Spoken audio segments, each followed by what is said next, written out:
Good evening. Welcome to our Bhagavad Gita class, third chapter of the Gita. Welcome, Jai Krishna, Trish, Gunyarupani. Thank you for joining me this evening. I hope everything is well for all of you. And we're going to be concluding the third chapter today. So, and maybe if we have time, we'll get into the fourth chapter. So today, August 19th, our Tuesday, let us begin. We're going to start with 39, text 39. And in order for us to, I want to make sure that this microphone is working. Can everyone hear me clearly? Yes, we can hear you. Trish, you hear clearly there? Yes, we can hear you.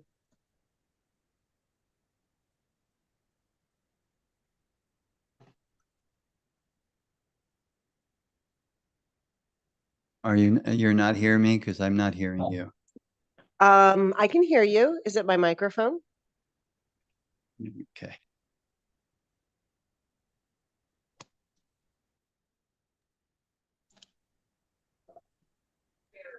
I hear you here. I can hear you also, Lakshmi. It might be your speakers.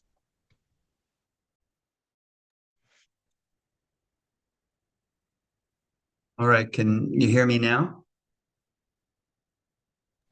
Yes, we can hear you. Okay. You couldn't I hear can me hear with you. yeah, I couldn't hear you guys. So I have to figure out how to use this mic, basically. Okay. So let's continue with the Gita, the text 39 of the third chapter, Karma Yoga. The Sanskrit reads as follows: Abritam jnanam etena jnano nitya vairina kama rupena konteya dushpurna nalena cha. Thus, the wise living entity's pure consciousness becomes covered by his eternal enemy in the form of lust or desire. Lust is a synonym. Prabhupada uses lust more often than desire, but kama, like here in the Sanskrit, kama is kama rupena, in the form of desire or lust. Sometimes people have a misconception when that word lust is used, but understand that it's in reference to an intense desire to enjoy. So the eternal enemy in the form of desire, which is never satisfied and which burns like fire. So these next verses until the end of the chapter will give us an indication of how we are to not or identify what is our eternal enemy. It's discussed by the great sages of the past that, if you're going into battle, you have to identify your enemy. Otherwise, how are you going to fight your battle? So Krishna is identifying desire. Now, when we say desire, it means in relationship to the material elements, the material world, the senses interacting with the material world and the sense objects.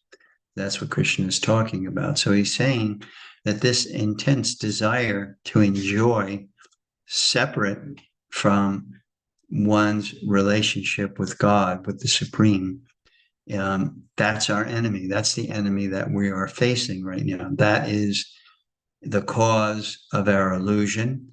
And the illusion, what does illusion mean in this regard? It means that we are under the impression, or we act under the premise that we are the body. and nothing more than that, the body and the mind.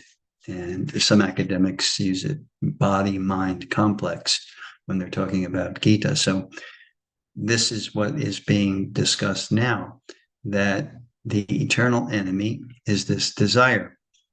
Krishna says in the second chapter that by contemplating the objects of the senses. What are the objects of the senses? Well, first let's identify the senses, because the senses are a little higher than the body. You have the body, which incorporates the senses, but the senses are a little higher on the rung, on the ladder. You have body, senses, mind, intelligence, and from all those we get false ego.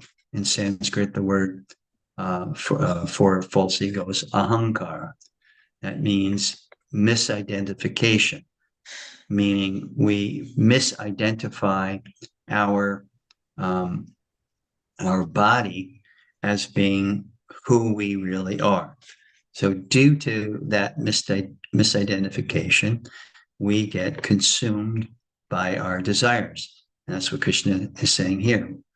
The body, the senses interacting with the sense objects. So, for an example, senses means eyes to see form, the nose to smell fragrance, the tongue to taste different flavors, the hands and the skin to actually have feeling, touch. So we see, we smell, we taste, we touch, and we hear. So what we see form. So that would be a form would be you're taking a walk in the forest and you see the trees. So the tree, what we see, that form, that would be considered an object of the sense. So this is why in meditation, we need an object to meditate on, because the tendency of the senses to interact with sense objects is very, very strong and very immediate. So sense objects are there, and then we have the senses which interact with the sense object. So we are able to project outwards our consciousness.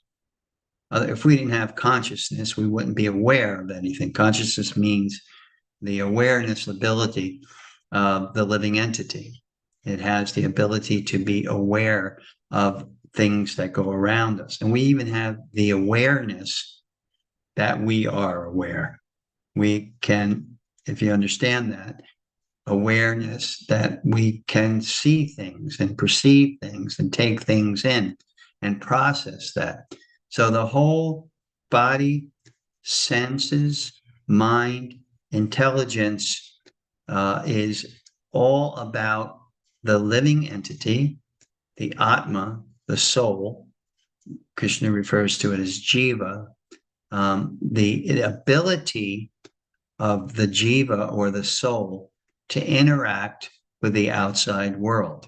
The soul is within, and its ability to act, the whole process of the interaction between soul and outside world is done through the senses interacting with the sense objects.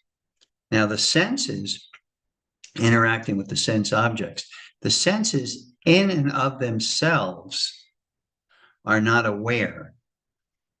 The senses purely serve as a mechanism. It's a mechanism which allow the sense objects or perception of sense objects to be noticed by the living entity. In other words, when we're walking outside and our senses are there, we're hearing the birds chirp, we're seeing the trees, the sun, the clouds in the sky.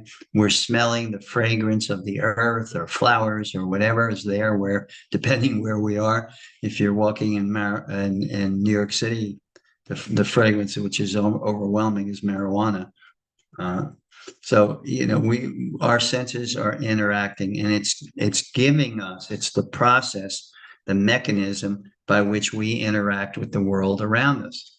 But we are not our senses, nor does the senses have the ability to understand what it's interacting with. It's purely a mechanism, like the lens on a camera. Like the camera may perceive form and record it, but it doesn't understand it. Same thing with a thermometer. The mercury in a thermometer may sense or have the ability to sense heat or cold, but it doesn't understand it. There's no understanding of it.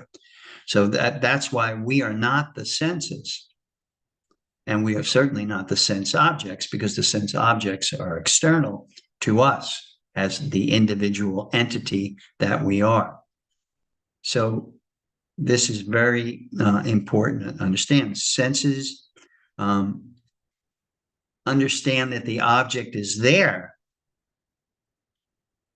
by focusing, by the eyes focusing on a specific form. And, the whole interaction of the light bouncing off of that form, and then the sense of sight being able to pick up that form as a result of the light bouncing off of that particular form. So the senses understand the object is there, but can't understand the sense objects. And as I said, camera or thermostat, thermometer, they understand, they can sense heat, but they don't understand what heat is. They can sense form, but they don't understand what that form is. So it's important to understand not to get involved with sense object as our source of happiness. That's what happens when we misidentify the body and the senses that's who we are. When we do that misidentification, then we look to find satisfaction or pleasure through the objects of the senses, and the senses taking that in, and then gratifying the senses in that way. When we look to set, then we according to Bhagavad Gita and what Krishna is saying here in our 3rd chapter, that will never be our source of true happiness. So that's the process. The process is senses perceiving sense object, right? Bringing it in. It provides data for the mind. The mind has 5 functions. The mind gathers data from the exterior world, the external world. So what's happening?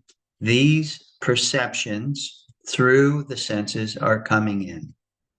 And that's not the end of it. What happens? The mind gathers that information that's coming in via the senses. Then it has the ability to remember what the senses are bringing in the form of data, information coming in. It also is able to combine and separate the data that produces samskaras. Now, we spoke about what samskaras are. Samskaras are impressions. Everything, every piece of data. I mean, this is the amazing aspect of the human organism, the human mechanism. Every single piece of information that is taken in by the senses from the sense objects creates an impression. So we are literally through the course of our life, and not only the course of our life, this life, through the course, according to Bhagavad Gita, we have had many births. Natvevaham jatu nasham natwang name janaripa. Krishna says, never was there a time when I did not exist, the Supreme, nor you, Arjuna, the representative for all living entities, nor these kings, nor in the future shall we cease to be. So according to Krishna and what he established in the second chapter, that knowledge that he has given us in the second chapter, there's a distinction between what is Prakriti and what is Purusha. Prakriti means the material energy. It means the elements. It means that which is the basis for sense objects, Prakriti. And in the seventh chapter, Prakriti is described as Krishna's external energy or material energy. Because material and spiritual, we should really understand what that means. Material, in this regard, the material world or the material energy is energy of the Supreme Lord, which is separate or outside of him, as opposed to the spiritual energy, which is a very part of his internal spiritual eternal potency. The material energy has a tendency, it exists, and it exists ad infinitum, but it goes through changes, just like the body goes through changes, because the body is comprised of material energy. And that material energy is earth, water, fire, air, ether. Those are the five gross elements. Subtle elements, mind, intelligence, and ego. I mentioned this before in other classes. That is all considered the material energy. And material means separate from the Supreme Lord. The internal energy or the internal potency is comprised of the living entity, the Atma, and anything in direct relationship to God, to the Supreme. That means the spiritual world where the Supreme Lord and his eternal associates reside, the planets, the planets themselves, all this spiritual energy, which is always in conjunction and never changing, never changes. Material energy goes through changes. For instance, the body. We go through changes, right? We're a baby. When we're born, we have one body. And that body is small. I think I was 7 pounds, 2 ounces, and 21 inches when I was born. Now I am 145 pounds and 5'7". So obviously there was a change. That change is growth, the growth of the body. So we go through these changes. That is because the body is material energy, and the material energy goes through its process. And then part of the change is when the body dies and decomposes. The elements, earth to earth, ashes to ashes, dust to dust, that all goes back. But that all goes through that transformation and change. And then again, the living entity will assume another body in its next life after death. That's why there is no cause, Krishna says to Arjuna in the second chapter. There's no reason for you to lament. Now, when we lose a loved one, our mother or our father or our sister, I've lost my mother, my father, and my younger sister. So why is there no reason to lament? No, certainly you miss them, but with the understanding that change has taken place, the change from the progress or the progression of the elements which are encompassed within the body, it goes through its birth, it goes through its growth, it goes through the ability to produce byproducts, meaning children. It goes through further development, then deterioration, and ultimately death.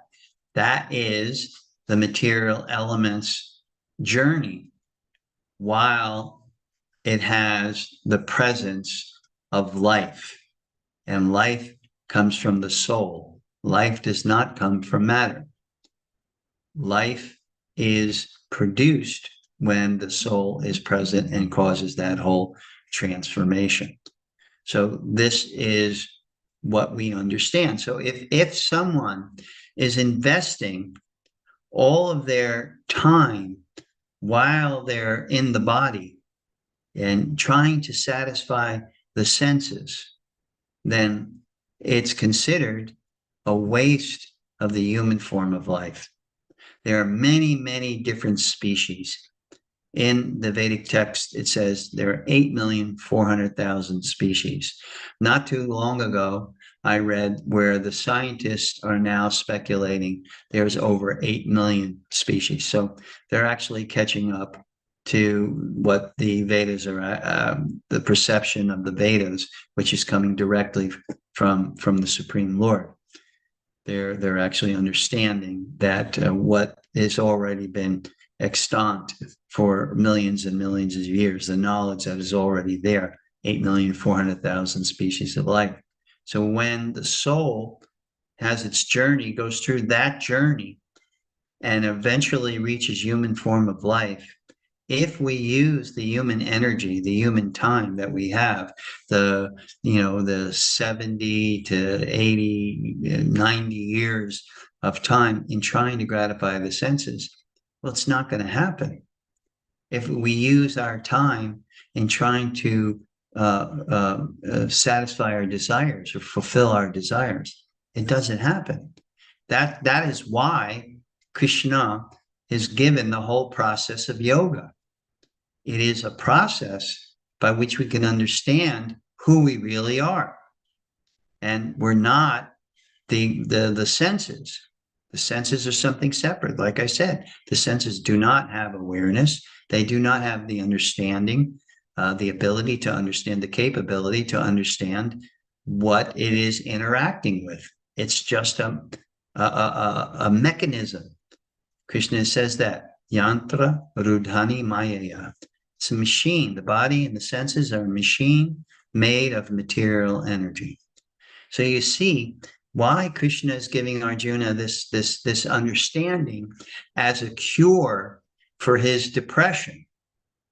He in the first chapter, when he realizes what he has to do, Krishna's whole approach to dealing with Arjuna's vishada or depression is to give him an understanding of reality, as opposed to the mirage, the illusion that we live in, the misidentification of the body or the senses as being us, as being who we really are, and that the utilization of our energy is to satisfy the illusion.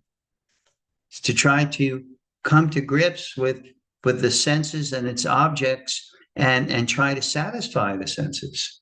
And it really gets subtle. Bhaktivinoda Thakur, a great spiritual teacher in our lineage, he lived in the 1800s.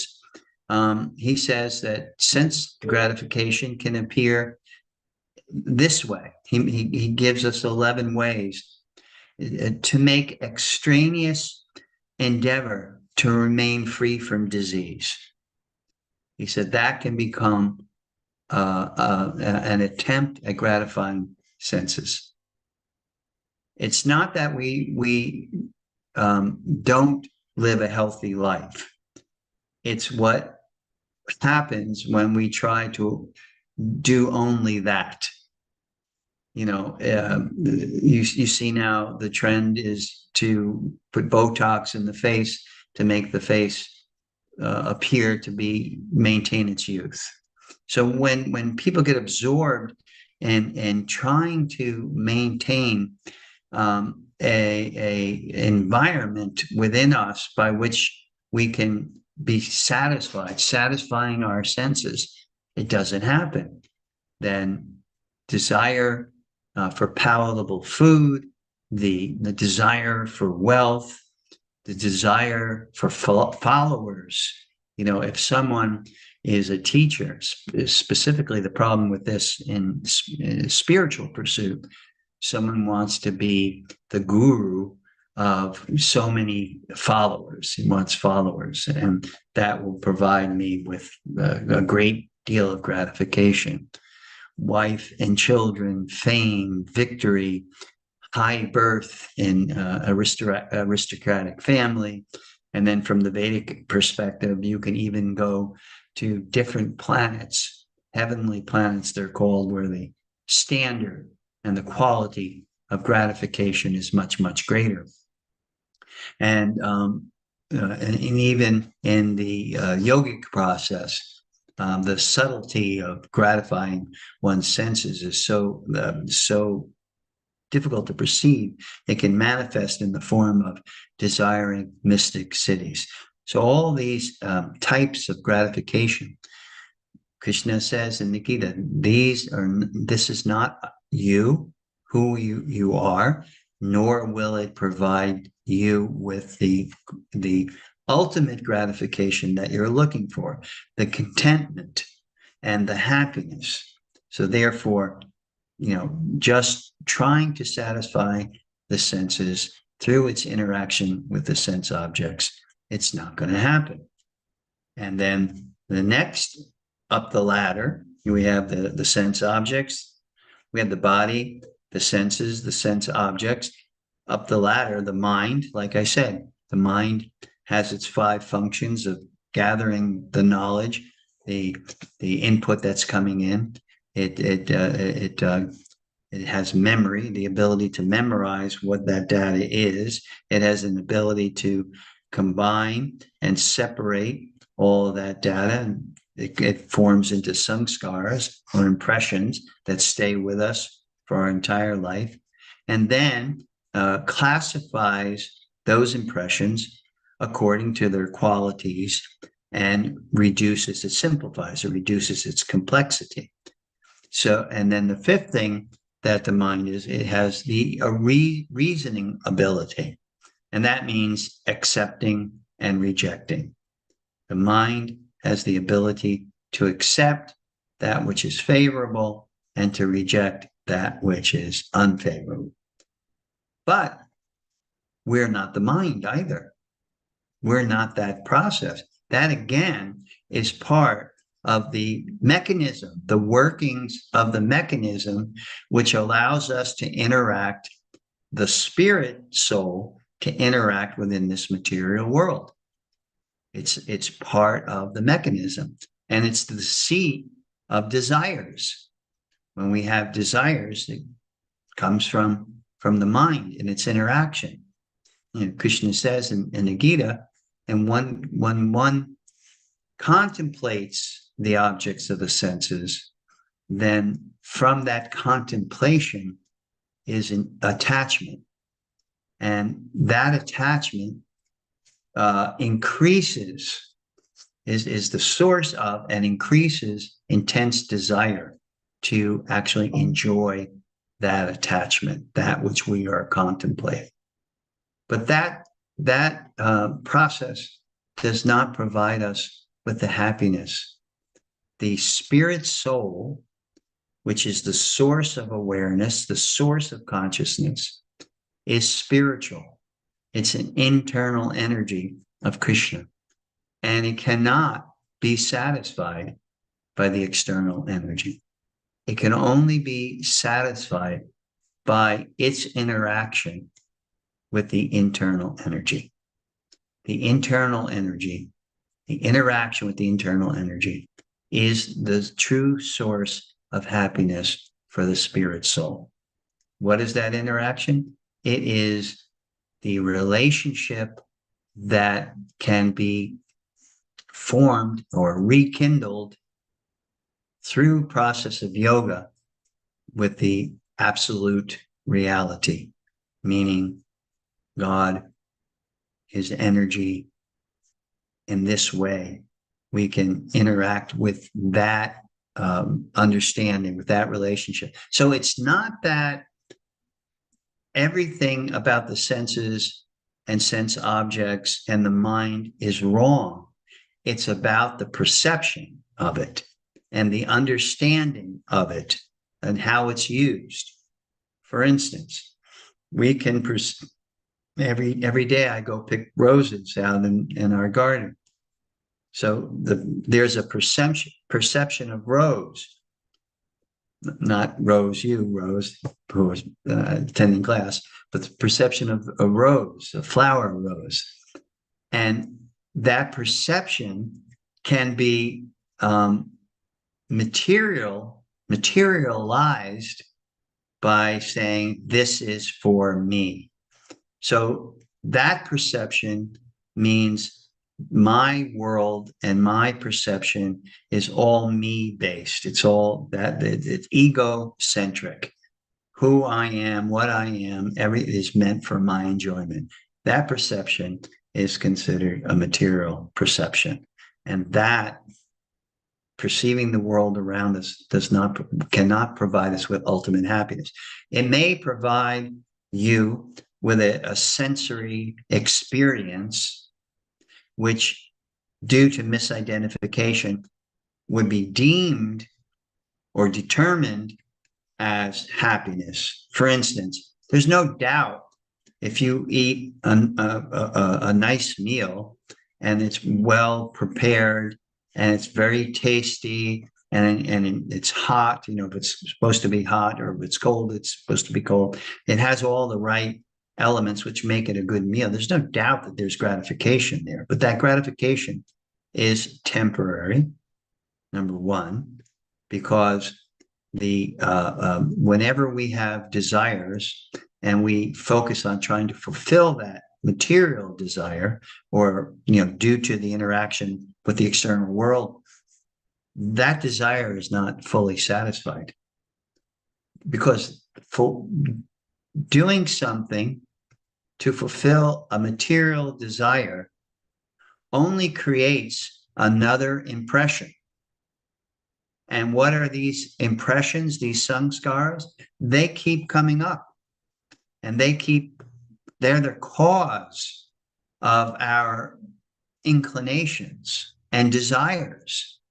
So when you perform an action that's just going to create a new desire to enjoy, separate from the Lord, then you're not really going to get rid of it.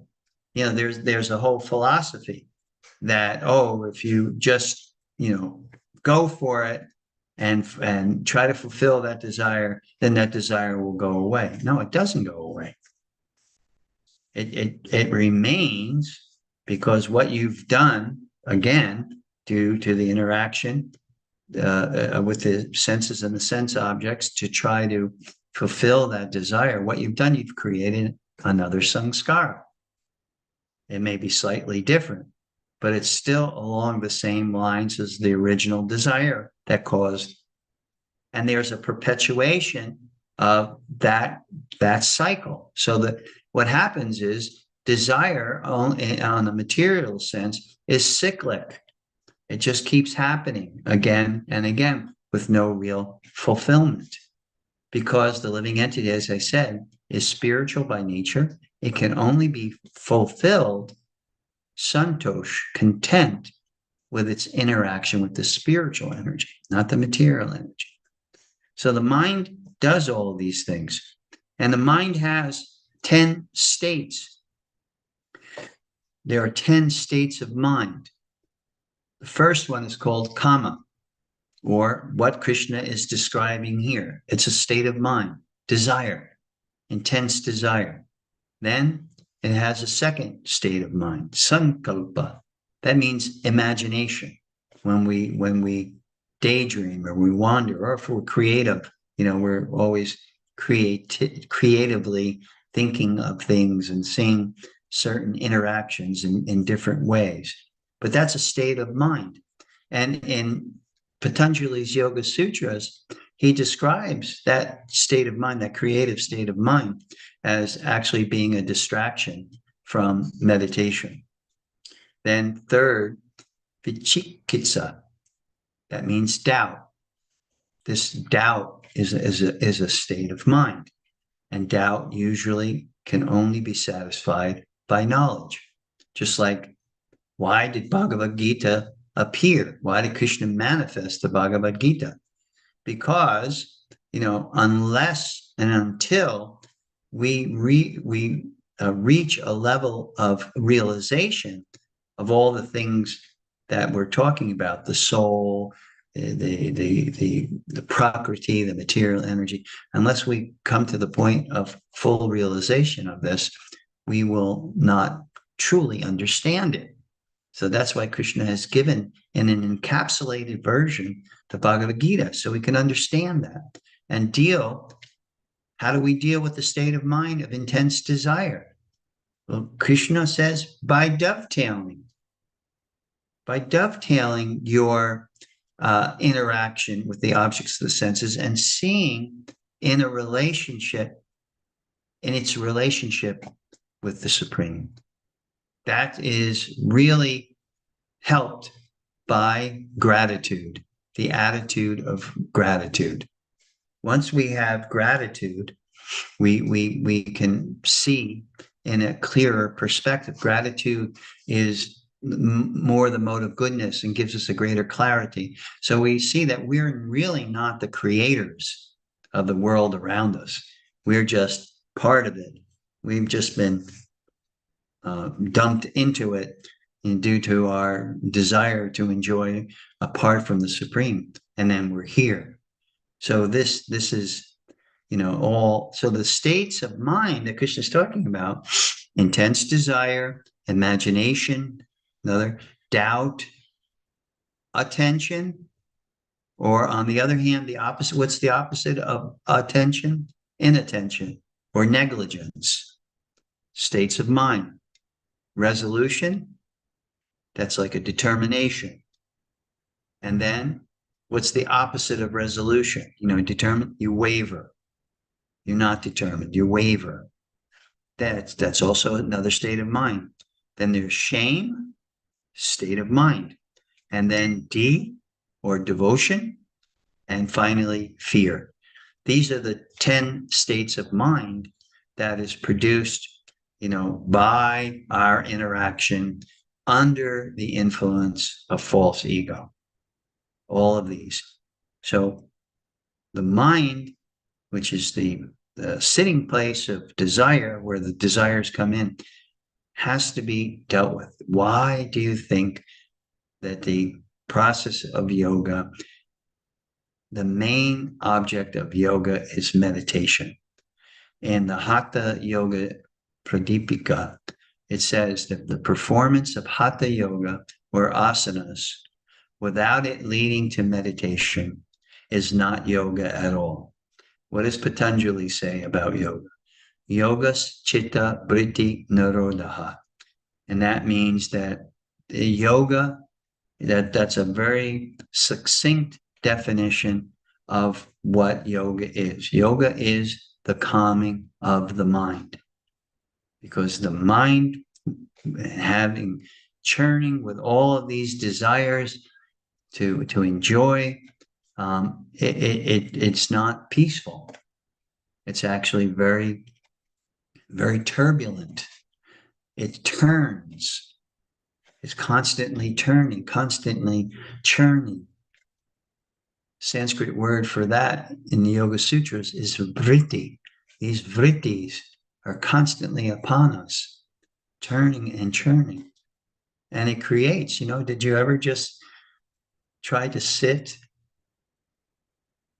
and be calm? After something, you've had a rough day, right? You had a rough day at work. You've had a rough day with friends. And you just simply try to be calm, like at night. How many times have you laid down in bed? You're really, really tired. I mean, this happens to me a lot. You're really, really tired, but your mind is churning. So the various states of mind actually cause a great deal of disturbance. That's why it's very, very important to understand the nature of the mind and to try to calm it down through the process of yoga. In this process of when we talked about objects of the senses, senses meaning the objects of the senses, the information coming to the mind doing its thing, its various functions, and all the states of mind that are created, then we have what's called buddhi. Buddhi means intelligence. Intelligence is the capability to understand things as they are, to discernment, to make a distinction between what is actually good for me or bad for me. It starts with the matching process with the samskaras in our chitta, and then it understands. Buddhi conveys whether it is good or bad for us. Intelligence is viveka in Sanskrit, or the ability to discriminate. And everyone has the power of discrimination. If someone, you know, everyone has the power of discrimination. But if the power of discrimination is polluted by contaminated by the modes of material nature, passion and ignorance in particular, then even though it has the ability to discern or to discriminate, it can make wrong choices. And the wrong choices would be detrimental to your well-being. Not only the ultimate well-being of the soul and its journey, to the loving relationship with the Supreme Lord, but it can be immediately disturbing and detrimental to your existence while you're in the body. For instance, a diabetic person who is diabetic, one thing they have to regulate is their consumption of sweets. And if they don't do that, then they can have some serious issues. They can justify, well, I'm just eating a little sweet. I remember when one of my pursuits was I was a director of an assisted living facility in South Philly. And there was I remember this very, very well. There was one elderly man. He was 88 years old. His name was Sam. He didn't want to be in an assisted living facility. He had adequate amount of funds, to maintain his own house and household. But because of dementia, he kept doing things which were harmful. And the judge actually made a determination that Sam had to go to an assisted living facility and live there with the guidance and help of what is provided in an assisted living facility. He was diabetic. One of the things that he did because of his dementia was to forget to take insulin. And one time, one of the CNAs, the certified nurse assistant, forgot about Sam. And she, because she was the one responsible for making sure he took his insulin shot. I forget if it's either before or after you eat. And the end result was he died.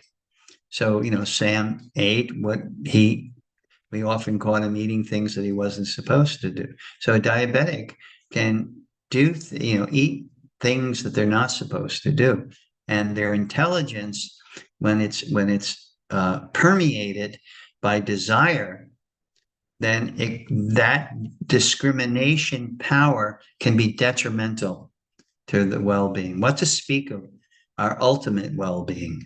It can be detrimental to the immediate our actions in this world.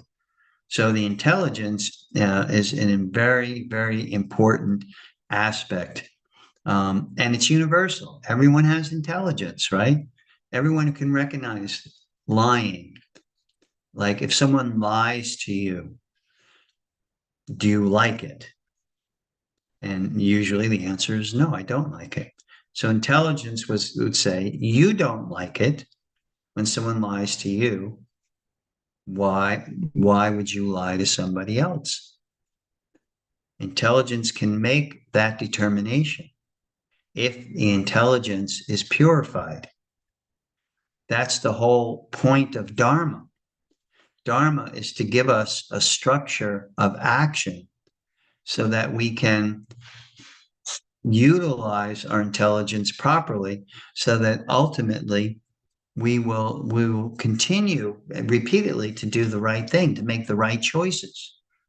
We don't like when someone lies to us. Why should we lie to somebody else? We don't like if someone steals from us. And why should we steal? And you see the pattern here that, you don't like if someone cheats you. So why should we cheat? So this is universal recognition that you can make the certain discrimination, make choices that are good for you. Or if lust or desire, which can seat itself in the senses, it can situate itself in the senses or the mind or the intelligence. If it's there and it's contaminating or influencing the filter of intelligence, then we don't make the right choices. And Dharma, like I said, gives us a structure by which we know. There's Dharma Shastras, and these are sacred texts which kind of spells out how to live a life that is full of intelligent choices, which will ultimately be beneficial for you physically, mentally, intellectually, and spiritually. That's why we talk about Dharma. And that's why the Vedic texts, the yoga texts deal with dharmic action, rightful, because it's a universal principle and everyone can respond to it if they put themselves in a situation of recognition. What is a beneficial action as opposed to a detrimental action? Now, intelligence can be purified. Let's look at intelligence. That's what we would call material intelligence. Material intelligence is, for instance, time. Material intelligence would see time as a division, past, present, future. Now, what's wrong with that, right? Because there is a past and there is a future. But what's wrong with that is the reality is present. Present is our reality. When we intensely desire, we can live in the future and never really experience the present. Or we can live in the past and suffer from, a constant state of mind, which is causing us disturbance. And it's nothing, we can't do anything about the past. We can learn from the past, but there's no redeeming benefit by living in the past. And the same thing by living in the future. Living in the future is a distraction. Living in the future is an entertainment of desires that may or may not be achievable, accomplishable. And it may not give you the happiness that you think it would, like wealth. You may strive very hard, put all of your energy in wealth, thinking that if I'm wealthy, I can buy whatever I want and that will make me happy. If that was true, anyone who was a millionaire or billionaire would be totally happy. They would be ecstatic. But we see historically, psychologically, that's not the case. So a lot of wealthy people, under psychological counseling, So that in and of itself is not satisfying. So material consciousness will see time as past, present, and future, and quite often, due to the influence of the modes of material nature, it will force consciousness into the past or force consciousness into the future. And then where we're really at right now is the present. Right now, that is where we should be, and where rightfully awareness should be placed. So the material approach to time will divide it. The material approach to place is you judge a place by your perception. For instance, if you go to a holy place in India, right?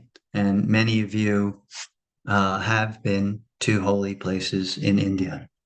So the perception, the external perception may be it's a dirty place. So that's material application or material perception of a particular place by what we read in sacred texts and by great saintly personalities. And why do saintly personalities reside in these places? That is just the exterior, that beyond that exterior of a material place is the perception of its spiritual value. So spiritual perception of time is the present. Spiritual perception of a place is what that place really is and really has to offer. Like, for instance, you go to Dubai. Dubai is practically a new city. Everything is new and fresh. So is that place going to be the source of happiness? No. There's as much suffering there as anywhere else in the world. So material application of intelligence, again, that is not the source of happiness. The spiritual application of intelligence, discrimination. That means it's a commitment. Spiritual life is a commitment. We are committed to the process which is connecting us to our spirituality. And that is the yoga process that Krishna is describing. Let me continue, because this is text 40. The senses, the mind, and the intelligence are the sitting places of this desire, intense desire. Through them, lust covers the real knowledge of the living entities and bewilders them, causes us to live on the platform of misidentification, because that's where it resides. It goes to the senses, goes to the mind and the intelligence, and is the bewildering force. Text 41, therefore, O Arjuna, best of the Bharatas, in the very beginning, curb this great symbol of sin, lust, by regulating the senses, and slay this destroyer of knowledge and self-realization. So that's the process of yoga. Control the mind, control the senses. And the whole process, this whole controlling process, is a choice of purified intelligence, because we can see ultimately what is the ultimate benefit of doing this. What happens when we utilize our intelligence in this way, by making the choice to control, then that is producing an environment, a sattvic environment. And in a sattvic environment, one is calm, one is peaceful. In a rajasic environment, one is distressed, because there's always things going on. We are more absorbed in doing than in being. So the sattvic state of mind is the state of being. That means understanding who we are, what is the purpose of life, making those right choices like we're talking about.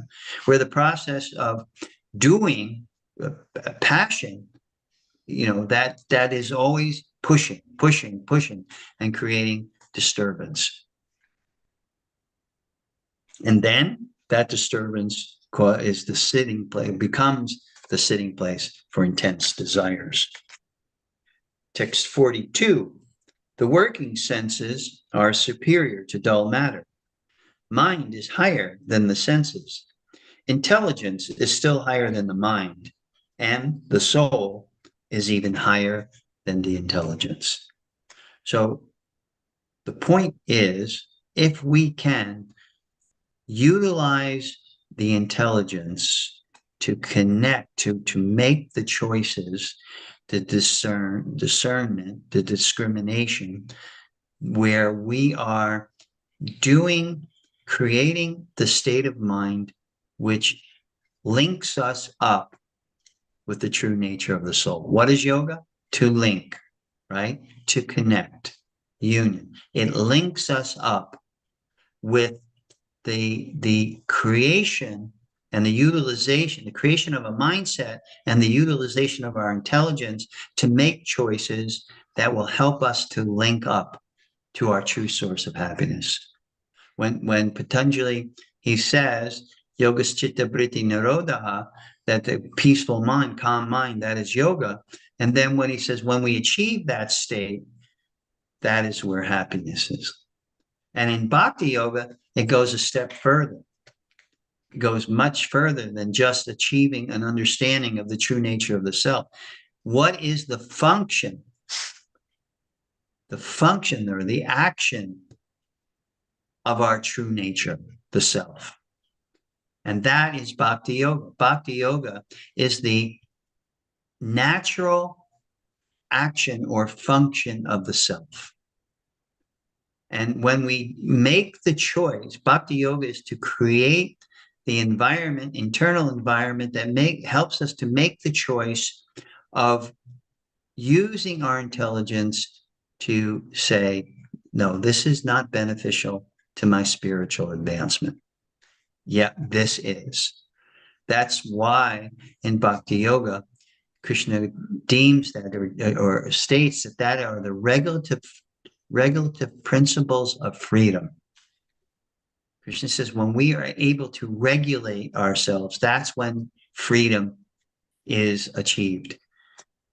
Quite contrary, to the generation that Mukti and I grew up in, where no regulation, do whatever you want to do. And it's been perpetuated throughout generations because the tendency for intense enjoyment will latch on to that kind of mindset. Oh, no regulation, just do whatever you want to do, whenever you want to do it, etc. Krishna says that's not freedom. That keeps us shackled to the material world. Jagnarta karmano nyatra loko yam karma bandhana. That means that action linked to the Supreme is the cause of our freedom. Action which does not link us to the Supreme only maintains the illusion that the body, the mind, and the senses are who we really are. That creates bondage to this world.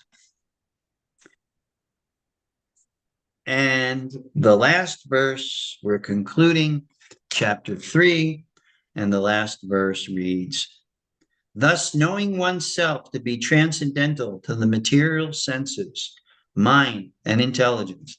We're going over the material intelligence, the material mind. Oneself to be transcendental to the material senses, mind, and intelligence.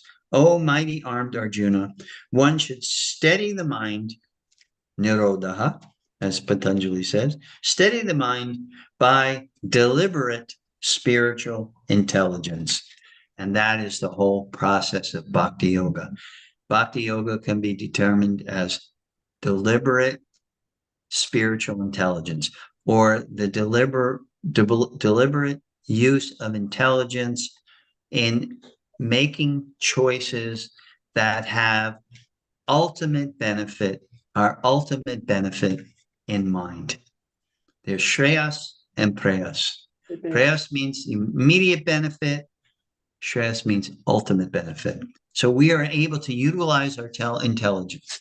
So through the process of bhakti yoga, it purifies intelligence and it creates the link of the soul to the supreme soul. And then we begin to see clearly, more clearly. And then our choices become wise choices. It's not that we just go through the motions of yoga. No, we're going through the motions of yoga to achieve a state of existence of self-realization, that we know who we are. We're confident in that.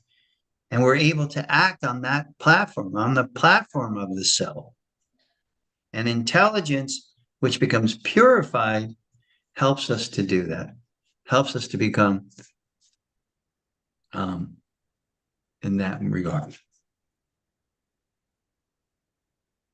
So it is 8:01. I'm sorry, I went 1 minute over. Anyone have any question or comment? Anyone like to share any realizations that you might have had during the course of the discussion? Any aha moments or any questions or doubts, etc.? Please unmute yourself and speak up.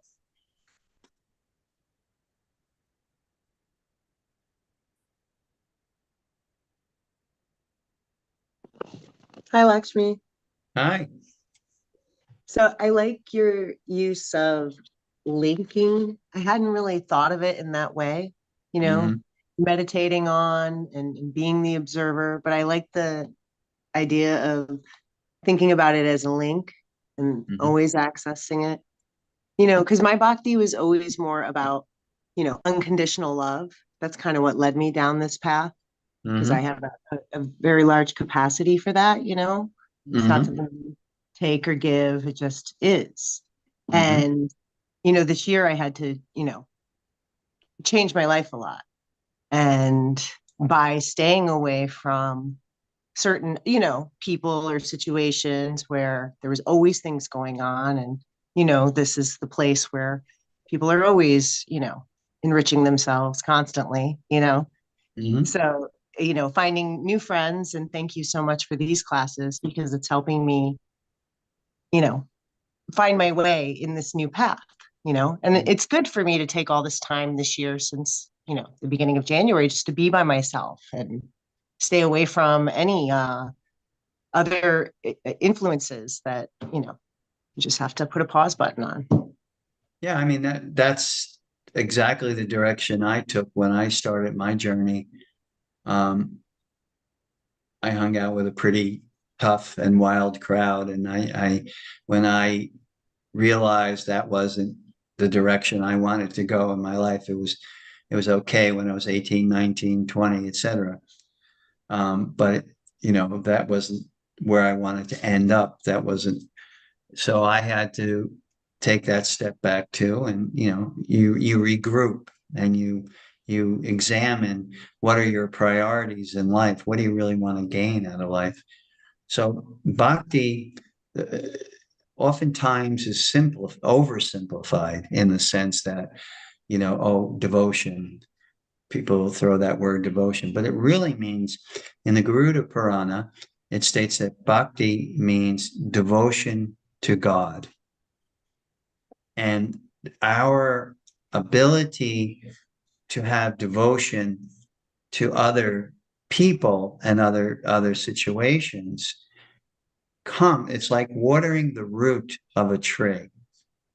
If we ignore devotion to God and service to God, then we're actually ignoring the root of our existence. If we pay attention to that, and bhakti yoga actually helps us to pay attention to that our actions have to be transformed or adjusted to be actions of offerings to God, to the Supreme. And then that's watering the root. So when the root of the tree is being watered, every aspect of the tree benefits. The leaves, the flowers, the fruits, the bark, everything benefits. So Bhakti Yoga teaches us that the emphasis or the priority is to do things in a grateful state of mind. And thus, with that gratitude, see everything that you're doing, your action, as an offering. And that really has a response of pacification. It really pacifies the mind because now you're doing what you're supposed to be doing.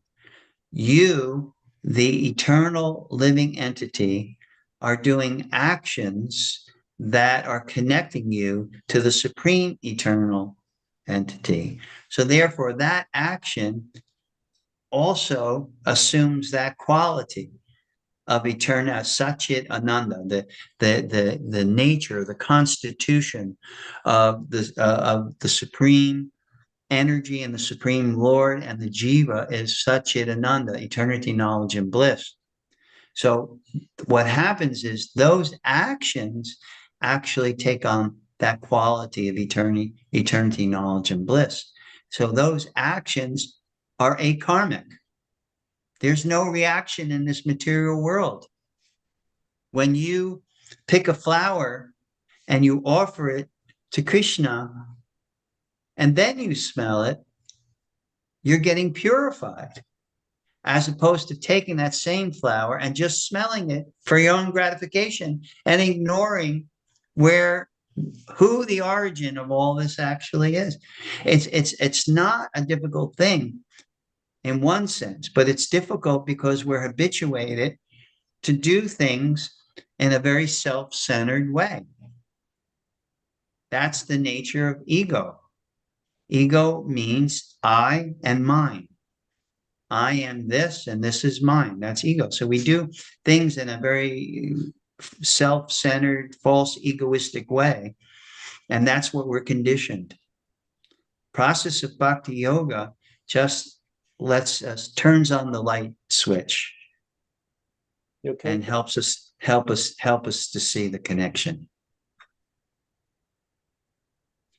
So, keep on your journey, keep going. The fact that you're attending classes like you do in Bhagavad Gita, that helps to make things clear and dispels doubt. It has many functions.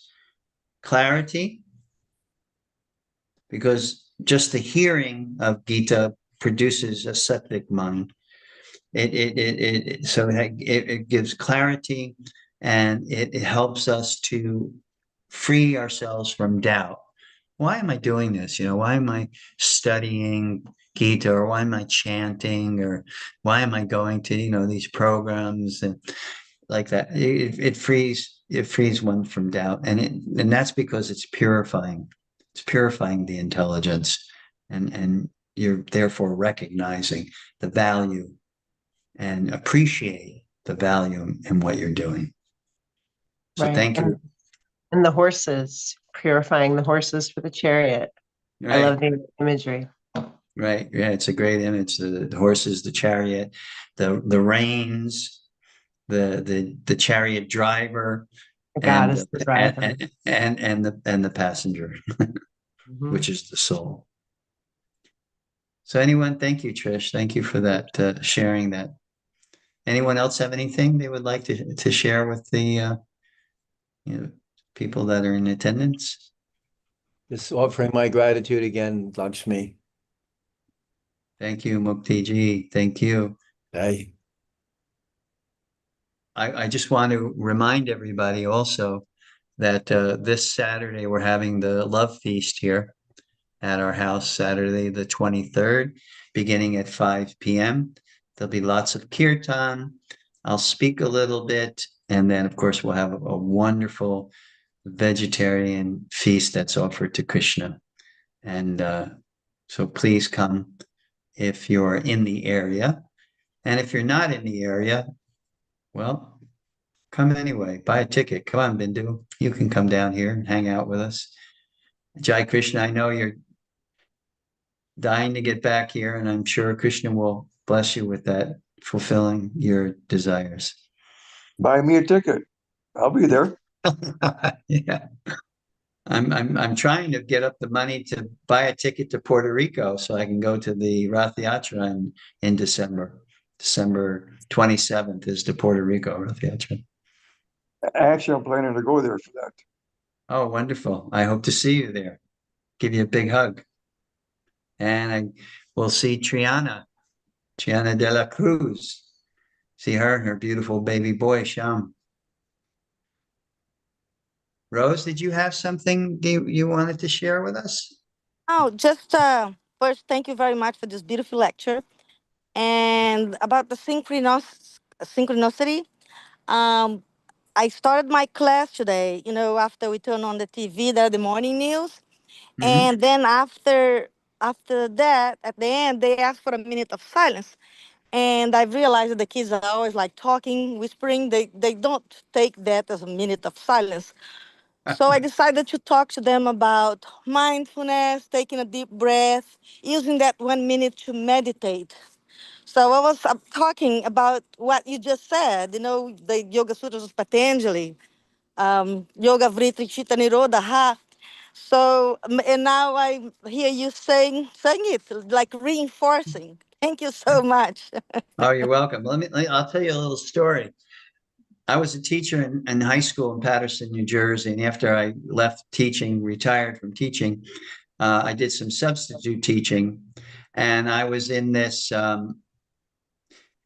school. Let me see, was it elementary or middle school? I think it was elementary, which Mm. was not my favorite uh, level of student to. Elementary stuff. Yeah. It's very tough. I think they were like maybe third or fourth grade. Anyway, I was subbing for the librarian. Mm. Okay. And this particular day was the day that certain classes came in to the library. So, of course, these kids just saw it as, free for all, field day. They can do whatever they want. Mm. So I'm running around the library trying to keep these kids quiet from trying, to just settle them down. And so finally I just said, everybody come here, very authoritative male voice. Everyone come Oh, here. Everyone sit down. So all the kids, got a little freaked and they came and they sat down. I said, sit down, cross your legs, sit like this, lotus position. well, I said, anyone ever hear of yoga? And like two kids raised their hand. My mom does yoga. My mom goes, yoga. Okay, we're going to do some yoga right now. So the kids were actually intrigued. So I said, okay, we're going to mm, sit and we're going to count our breath. We're just wow. you're going to close your eyes and you're going to breathe in, breathe out, and just count your breath silently. Every kid did that. There Mm. wasn't a whisper. Just at that time, the teacher comes in and she's What have you like done? in What a total miracle. disbelief. She's just like looking around. All the kids are sitting in a lotus position. They're all totally silent, not moving.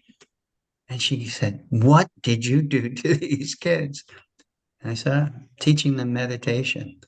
She said, I have to take that. Yeah, they need it. They're desperate to understand themselves, to breathe in, to Well, travel in, because the world takes you, this material world, principally here in this country, everything is so material, so sensory. that's right.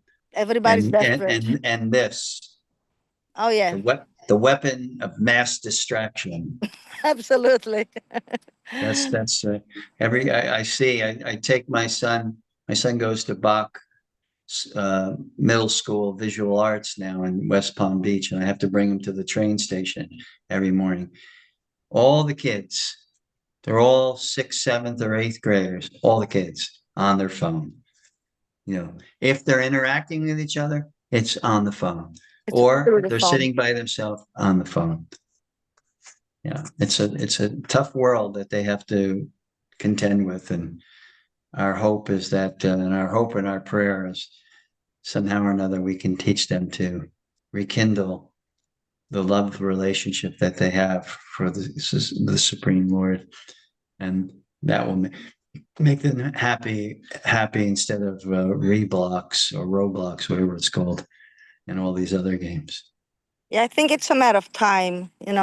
We have to Yeah, give them time to go through that because that's what it's upon them now. right. I have an 18 years old son, and I'm like, sometimes I'm struggling, and I think, you know what? That's sometimes just have to let it be, let go, because Right. otherwise they're gonna start hating you. Well, they are unique individuals. They come into this world with their own set of baggage. We as parents, all we can do is try to guide them to the best of our ability. Hmm. And the rest is in In the God's Lord's hands. hands. Yeah. Yeah. Hare Krishna. Hare Krishna. Krishna.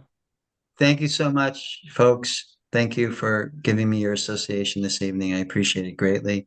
I hope for those of you that are in the area, Mukti, Trish, Gokula, Srihari, Rose, those of you that are in our area, I hope to see you on Saturday. We'll have a great time. Do lots of kirtan, lots of dancing and chanting. Till that time, you have a happy, healthy, and holy week. Thank Hare, you. Hare Hare Krishna. Krishna. Hare Krishna, Haribol. everyone. Hare Bo. Hare Krishna. Hare Krishna. Jai Thank Jai. you.